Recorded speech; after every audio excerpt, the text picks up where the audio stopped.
कि मणिपुर में बीजेपी की सरकार है और बीजेपी का नारा था बेटी बचाओ बेटी पढ़ाओ, लेकिन वो बेटी बचाओ और बेटी पढ़ाओ के बजाय बेटी पटाओ वाला काम चल रहा है। और पटाओ के साथ साथ अब जो है वो नंगा करके रोड पर जो नंगा नाच किया जा रहा है, ये शर्मनाक है। देश के प्रधानमंत्री नरेंद्र मोदी को जवाब देना चाहिए, और मैं तो कह रहा हूँ जवाब नहीं देना चाहिए, इस्तीफा देना चाहिए।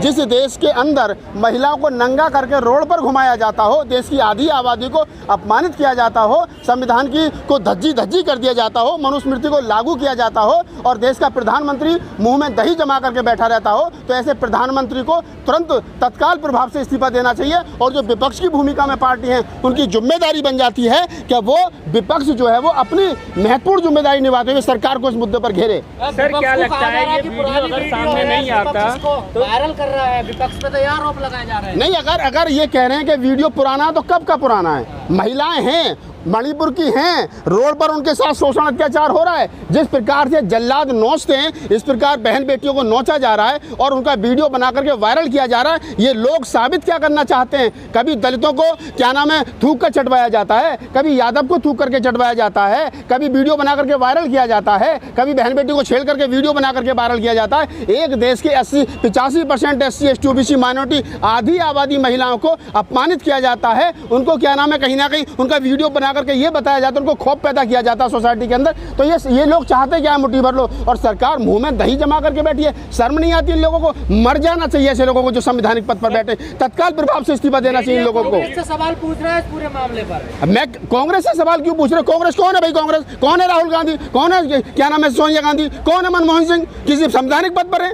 अरे अपनी पार्टी चला रहे हैं, विपक्षी भूमिका निभा रहे हैं, वो भी ईमानदारी से अगर उनको वो नहीं कर पा रहे तो उनसे सवाल पूछना चाहिए। लेकिन मैं कह रहा हूं कि बीजेपी की सरकार मणिपुर में, देश में बीजेपी की सरकार है। 56 इंच का सीना है प्रधानमंत्री जी का, और उस 56 इंच के सीना के सामने जिनको कहा जाता है ना झुकेंगे ना रुकेंगे, आज उनके सामने बहन बेटियों को निर्वस्त्र किया जाता हो, रोड पर घुमाया जाता हो, और ST समाज की महिलाएं, अनुसूचित जनजाति आदिवासी समाज की महिलाएं, उनको अपमानित किया जाता हो, और देश में उत्तर भारत में धर्म की अफीम पिला करके राज करने की कोशिश की जा रही हो। ये ज्यादा दिन चलने वाला नहीं है। इस देश के क्या दुखी है प्रधानमंत्री? दुखी होने से क्या हो रहा है? मुख्यमंत्री उनका है, करें ना बर्खास्त। क्यों नहीं राष्ट्रपति शासन लगाते हो? वहाँ राष्ट्रपति शासन लगाना चाहिए ना। ये कह देने से कि मैं बहुत दुखी हूँ, मेरे दलित भाइयों को मत मारो, मुझे मार लो, ये ड्रामा बहुत लंबे समय से चल रहा है, आगे नहीं चलेगा। अब इस देश का कभी दलित पिटता है, पहले मुसलमानों की चूड़ी टाइट की गई, फिर दलितों की चूड़ी टाइट की गई, फिर किसानों की चूड़ी टाइट की गई। कुल मिलाकर के ये 12-13% लोग जो हैं ये वारी से सबकी चूड़ी टाइट कर रहे हैं। अब मैं सब लोगों से कहता हूँ भाई इकट्ठे हो जाओ, आपके इनकी चूड़ी टाइट कर दो। बयान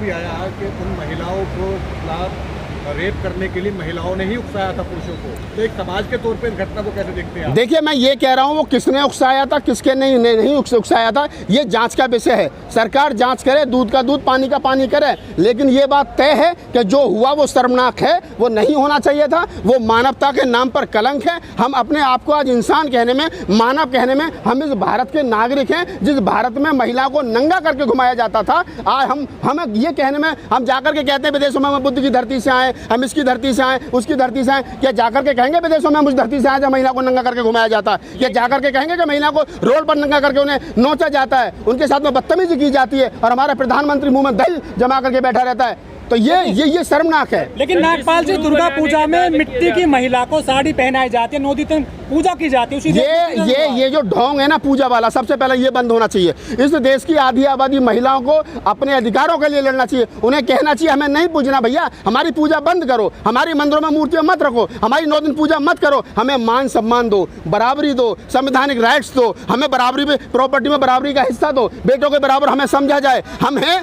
क्योंकि हम इस देश की आधी आबादी हैं। जिस दिन इस देश की महिलाएं ये मांग करेंगी तो मैं कहता हूं कि निश्चित रूप से शोषण अत्याचार रुकेगा। यदि ये महिला तारीफ किया जाता है, लेकिन दलित आदिवासी जो है हिंदू मुस्लिम का जब कार्ड खेला जाता है तो उसका मतलब भाजपा को सपोर्ट करते हैं। देखिए ये समझ लीजिए आप, जब इस देश के अंदर जाति का कार्ड खेला जाएगा, जब इस देश के अंदर SC ST OBC का कार्ड खेला जाएगा, इस देश के अंदर दामनी देश की बेटी बन जाती है, हिंदुस्तान की बेटी बन जाती है, क्योंकि वो सबर समाज से आती है। इस देश के अंदर मनीषा वाल्मीकि के नाम के आगे वाल्मीकि लगते ही वो देश की बेटी नहीं बनती है, वो सिर्फ शेड्यूल कास्ट की बेटी रह जाती है, और उसमें भी खासतौर से वाल्मीकि और भंगी समाज की बेटी रह जाती है। आप समझिए ये जो चश्मा, जातिवादी चश्मा जिन लोगों ने लगा रखा है, जो बेटियों को एक तरफ कहते हैं कि नहीं साहब बेटी किसी की भी हो, सबकी बेटी है, लेकिन अगर एक सवर्ण समाज की बेटी की इज्जत रोड पर लुटती है, उसके साथ में शोषण अत्याचार होता है, तो देश का गरीब, मजदूर, शोषित, पीड़ित, दलित, आदिवासी हर एक आदमी जो है वो रोड पर उसके लिए न्याय की मांग करता है। लेकिन यही शोषण, यही अत्याचार किसी दलित की बेटी पर, आदिवासी समाज की बेटी पर जो मणिपुर में हुआ है उनके ऊपर होता है, तो महिला आयोग भी मुंह में दही जमा करके बैठ जाता है, प्रधानमंत्री भी दही जमा करके बैठ जाते हैं, और वो तमाम संगठन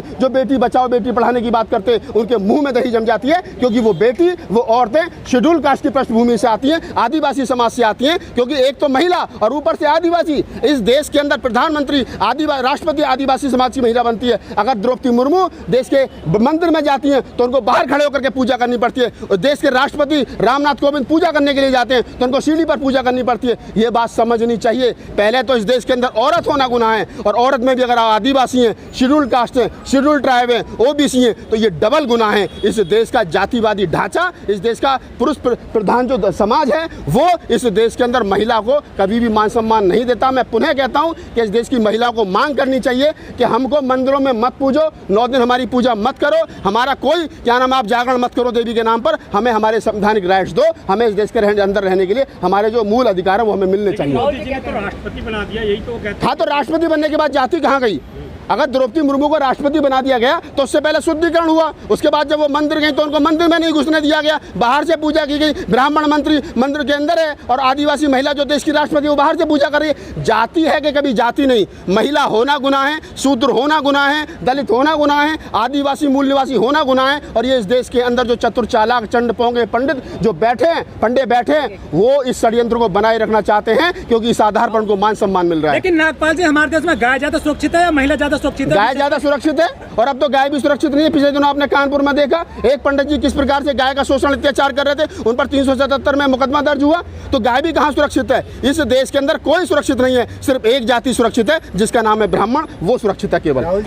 जातिवाद फैला रहे हैं आप। हम जाति, क्या मतलब है ब्राह्मण कहने का? और क्या कहें? पंडित जी कहें, पंडित जी कहें, द्विवेदी त्रिवेदी शुक्ला जी मिश्रा जी पांडे जी कहें, क्या कहें? बताओ ना। एक ब्राह्मण, एक शुक्ला जी जो है वो उसका गाय का बलात्कार करता है कानपुर में, और एक तरफ अगर कोई मुस्लिम भाई गाय की पूंछ हाथ में पकड़ ले तो उसके साथ में लिंचिंग कर दी जाती है। लेकिन इन्हीं का आदमी गाय का बलात्कार करता है, एक आदमी ट्वीट तक नहीं करता। क्यों? क्योंकि इनका आदमी कुछ भी कर दे 100 खून माफ है, और दूसरा SC ST OBC समाज का आदमी कोई कुछ कर दे उसके साथ लिंचिंग कर दी जाएगी, उसे मार दिया जाएगा। दलितों को सबसे ज्यादा मुसलमानों से खतरा है या फिर मनवादी सोच वाले से? दलितों को सबसे ज्यादा खतरा इस देश के अंदर गैर संवैधानिक लोगों से है, जो संविधान को नहीं मानते, यानी बराबरी को नहीं मानते, समता को नहीं मानते, मानवता भाईचारे को नहीं मानते। उनसे सबसे ज्यादा खतरा है। वो मनुवादी हैं, वो गैर जातिवादी है, वो जातिवादी गुंडे हैं, वो कोई भी हैं। जो आदमी, मैं जाति की बात नहीं करता, कोई आदमी ब्राह्मण कुल में पैदा होकर के अच्छा हो सकता है। डॉक्टर अम्बेडकर के बहुत सारी साथी ब्राह्मण थे, बाबा साहब की पत्नी ब्राह्मण थी, बाबा साहब डॉक्टर अम्बेडकर के साथी बदन तनन कौशल्या, राहुल क्या नाम है जो थे वो